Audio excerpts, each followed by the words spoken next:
ओजन ने ओजल को देखा जो यतीश आर्यन के साथ बात कर रही थी। उसकी गोद में उसका बच्चा था। ओरियन ने उसे देखा। ओजन ने झट से अपनी नजरें फेर लीं। फिर वो अपनी बहन की तरफ बढ़ गया। उसकी बहन जो उसकी माँ की छवि थी वो जाकर उसके गले लग गया। टिया भी हैरान रह गई थी। अश्वत उसे देख रहा था। उसने कहा, ओजन, तुम्हारी बहन शॉपिंग पर जा रही है, तुम्हें छोड़कर नहीं जा रही है। ओजन टिया से दूर हुआ। उसने कहा, आप जेलस फील मत करिए, वो मेरी बहन पहले है, फिर बाद में आपकी पत्नी। अश्वत ने कहा, तुम भी चलो, अयंश को कंपनी मिल जाएगी, तुम दोनों एक ही एज के हो। अयंश ने ओजन को देखा। वो अपना सिर झटक कर बोला, मामी का भाई तो बहुत ज्यादा हैंडसम है। ओजन ने कहा, तुमने पहले मुझे देखा और नजरें फेर ली। अयंश ने टिया को देखा और कहा, मामी, आपका भाई सवाल पूछ रहा है। टिया ने ओजन को देखा और कहा, अब तुम्हें देखने के लिए भी टैक्स भरना पड़ेगा। ओजन ने कहा, भरना चाहो तो मुझे कोई आपत्ति नहीं है। अश्वत ने अपनी भाई को देखा जो मुंह फाड़कर ओजन को देख रहा था। अश्वत ने उसका खुला मुंह बंद कर दिया।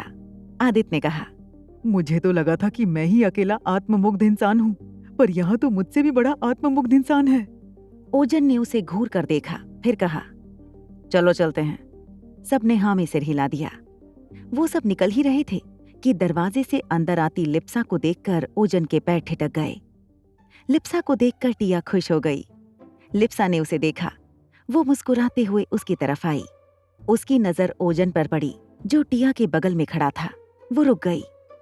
उसने सबको देखा और कहा, आप सभी कहीं जा रहे हैं? अश्वत ने कहा, हम सब सगाई की शॉपिंग और रिंग खरीदने के लिए जा रहे हैं, तुम भी चलो। उसने ओजन को देखा और कहा, तुम्हें कोई प्रॉब्लम है?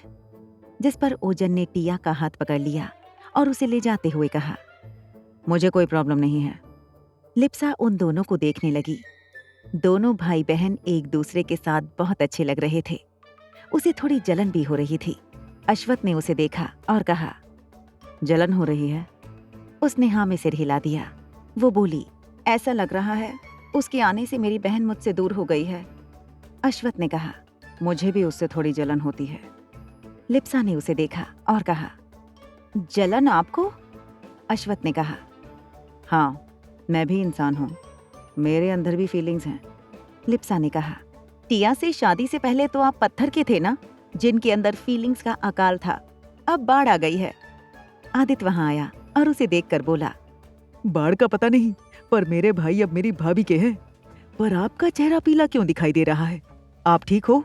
लिप्सा भी चौंक गई। उसने कहा, पीला? अश्वत ने भी उसके चेहरे को ध्यान से देखा। उसने कहा, तुम ठीक हो ना? लिप्सा ने कहा, मैं ठीक हूँ, मुझे क्या हुआ है? अश्वत ने कहा, तो तुम्हारा चेहरा ऐसे पीले क्यों हो रखा है? अभी ये मत कहना कि तुमने अपने चेहरे पर हल्दी लगा रखी है। लिप्सा अपने चेहरे को छूने लगी। आदित्य अपने मुंह पर हाथ रखते हुए बोला, तुमने आज आईना नहीं देखा है ना? अरे लड़कियां तो आईना देखना कभी नहीं भूलती, तुम कैसे भूल गई? तुम्हें हॉस्पिटल जाकर अपना चेकअप करवाना चाहिए। ऐसे ही तुम्हारा चेहरा पीला क्यों होगा? जरूर तुम्हारी बॉडी में किसी चीज की कमी हो गई है, इसलिए तुम्हारा चेहरा पीला पड़ गया है। लिप्सा ने कहा, मैं बिल्कुल ठीक हूँ, मुझे क्या हुआ है? I am fine. इतना कहकर वो बच्चों की तरफ पलट गई। बच्चे तो अपने में ही मस्त थे। वो उनके पास गई। बच्चे उसे देखकर खुश हो गए। वो उनके साथ शामिल हो गई। सब लोग शॉपिंग करने के लिए चले गए। घर पर यतीश आर्यन और ओजल थे। अनंत भी घर पर ही थी। आजाद को अपने साथ लेकर वो ऑफिस का काम कर रही थी। यतीश आर्यन ने कहा, आजाद को मुझे दे दो, तुम अपना काम करो। उनकी बात सुनकर अनंत ने आजाद को उन्हें दे दिया। आजाद चुपचाप था। वो अपनी नन्ही उंगलियों को मुंह में डालकर खेल रहा था। ओजल ने कहा, आजाद को बिल्कुल भी फर्क नहीं पड़ता कि किसने उसे गोद में उठा रखा है, बिल्कुल भी नहीं रोता है। यतीश आर्यन ने कहा, अपने पापा पर गया है। जब वो छोटा था ना, उसे कोई भी अपनी गोद में उठा लेता था और वो चुपचाप रहता था, बिल्कुल अपने पापा की तरह क्यूट है। उन्होंने उसके सिर को चूम लिया। ओजल ने कहा, लेकिन ये तो बिल्कुल शांत रहता है। मैंने तो ये भी सुना था दादाजी से, आदित्य भाई बहुत शरारती थे। यतीश आर्यन ने कहा, अरे तो अपनी माँ पर भी गया है ना, उसकी माँ को भूल रही हो? अगर आदित्य के सारे बंदर वाले लक्षण आ गए तो कयामत ना आ जाए। आदित्य ने तो सारे बच्चों को बिगाड़ दिया है। इस घर में किसी को तो सीधा रहना होगा ना। अगर सबके सब टेढ़े हो गए तो बात कैसे बनेगी? ओजल ने कहा। आपके कहने का मतलब है कि रियो, इयारा और अयान तीनों टेढ़े हैं? यतीश आर्यन ने कहा। रियो को छोड़कर इयारा और अयान टेढ़े हैं। रियो तो बहुत सीधा है। मुझे तो ये चिंता होती है, बड़ा होकर अगर वो अपनी माँ पर गया तो हो गया बेड़ा गर्क। ओजल ने कहा। आपके कहने का मतलब है कोक्का बेवकूफ है? यतीश आर्यन ने हाँ में सिर हिला दिया। ओजल ने कहा, डैड, आप कोक्का को बेवकूफ बोल रहे हो। आप शायद भूल रहे हो, वो उज्जवल आंटी की बेटी है। उन्हीं उज्जवल आंटी की जिनसे आप साइलेंटली लव करते थे। याद है या फिर भूल गए हो? यतीश आर्यन ने कहा। करते थे नहीं, करता हूं। वो कोई भूलने लायक नहीं है जिसे मैं याद करके भूल जाऊं। वो मेरा प्यार है। फिर उन्होंने ओजल को देखा और कहा, वैसे भी अगर हर इंसान समझदार हुआ तो वो अपनी जिंदगी को जिएगा कैसे? वैसे भी हमारे परिवार में समझदार लोगों ने ही गलतियां की हैं, चाहे वो तारुश आर्यन हो या फिर मैं। ऐसे में समझदारी काम नहीं आती है। बस मैं ये कह रहा हूं कि रियो कभी भी अपनी माँ की तरह सीधा ना बने, वरना आते जाते लोग उसके सीधेपन का फायदा उठाएंगे। ओजल ने कहा, डैड, आप कुछ ज्यादा ही सोच रहे हैं। अभी तो उनके बड़े होने में बहुत वक्त है। फिर हो सकता है वो आगे जाकर भाई जैसा बने। यतीश आर्यन ने उसे देखा और कहा, जब तुम्हें गोद में लिया था ना, मुझे भी यही लगा था कि तुम्हारे बड़े होने में बहुत वक्त है, और ये वक्त ऐसे बीत गया कि पता ही नहीं चला। और आज जब देखता हूं तो तुम एक बच्चे की माँ हो। बेटियां बहुत जल्दी बड़ी हो जाती हैं। अनंत भी उनकी बातें सुन रही थी। उसने मुस्कुरा कर कहा, Ojal, you are so lucky कि तुम्हारे पास चाचू जैसे डैड हैं। मुझे तो गोद लिया गया था। उसकी बात सुनकर दोनों बाप बेटी ने उसे देखा। यतीश आर्यन ने कहा, वैसे हमने तुम्हारे बारे में ज्यादा कुछ पता नहीं लगाया, क्योंकि अश्वथ ने कहा जो लड़की उसके भाई से प्यार करती है वो कभी भी उसे हर्ट नहीं करेगी। तुमसे कभी पूछा भी नहीं बेटा। अनंत ने मुस्कुराते हुए कहा, जानने लायक कुछ भी नहीं है चाचू। और वैसे भी जब मैं इस फैमिली में आई थी सब कुछ भूल गई थी। इनफैक्ट अरिकेत भी कहता है कि इस फैमिली में आने के बाद उसकी लाइफ में कलर ही कलर आ गए हैं। ओजल ने कहा, फिर भी बताओ ना, मतलब थोड़ा सा भी। अनंत ने लैपटॉप ऑफ किया, फिर उसे बंद करते हुए बोली, मैं यही 6-7 साल की थी जब मुझे अनाथ आश्रम से मम्मी पापा ने गोद लिया था, बिकॉज उनके पास कोई बच्चा नहीं था। उन्होंने मुझे कभी किसी चीज की कमी होने नहीं दी। पहले जब अनाथ आश्रम में थी तब लगता था कि मेरा दुनिया में कोई नहीं है। उसके बाद मुझे एक फैमिली मिल गई। लगभग जब मैं 16 साल की थी तब जाकर उनकी जिंदगी में अरिकेत आया, लेकिन अरिकेत को जन्म देते ही मम्मी की डेथ हो गई।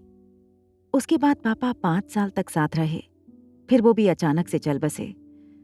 पता ही नहीं चला उन्हें क्या हुआ था। मम्मी के जाने के बाद से ही मैं ब्लैक सोल में एंटर हो चुकी थी।